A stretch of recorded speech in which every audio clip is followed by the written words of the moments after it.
أعوذ بالله من الشيطان الرجيم. بسم الله الرحمن الرحيم. يا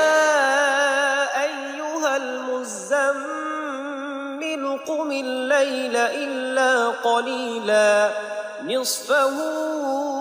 أو انقص منه قليلا أو زد عليه ورتل القرآن ترتيلا إنا سنلقي عليك قولا ثقيلا إن ناشئة الليل هي أشد وطئا وأقوم قيلا إن لك في النهار سبحا طويلا واذكر اسم ربك وتبتل إليه تبتيلا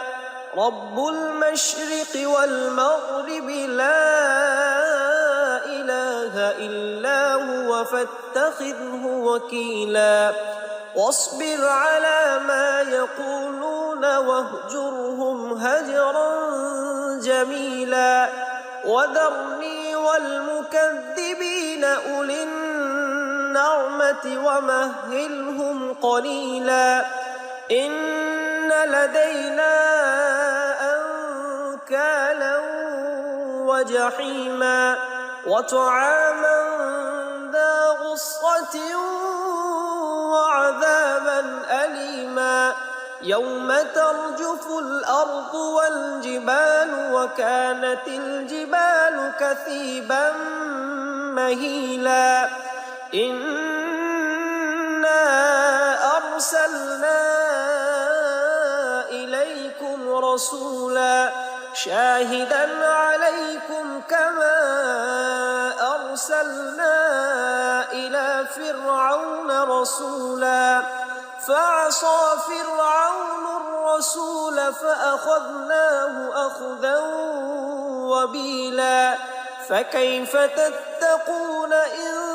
كفرتم يوما يجعل الولدان شيبا السماء منفطر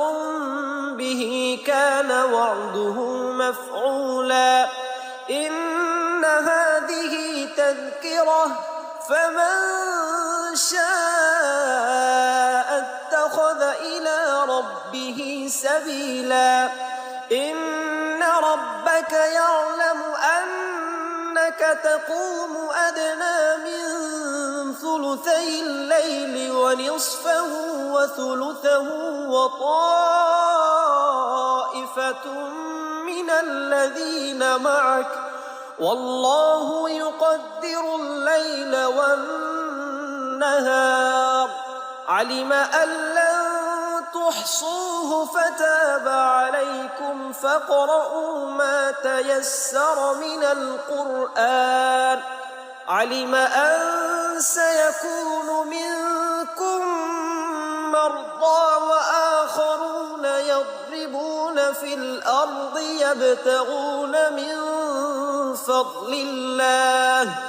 وآخرون يقاتلون في سبيل الله فاقرؤوا ما تيسر منه وأقيموا الصلاة وآتوا الزكاة وأقرضوا الله قرضا حسنا وما تقدموا لأنفسكم من خير تجدوه عند الله هو خيرا وأعظم أجرا واستغفروا الله إن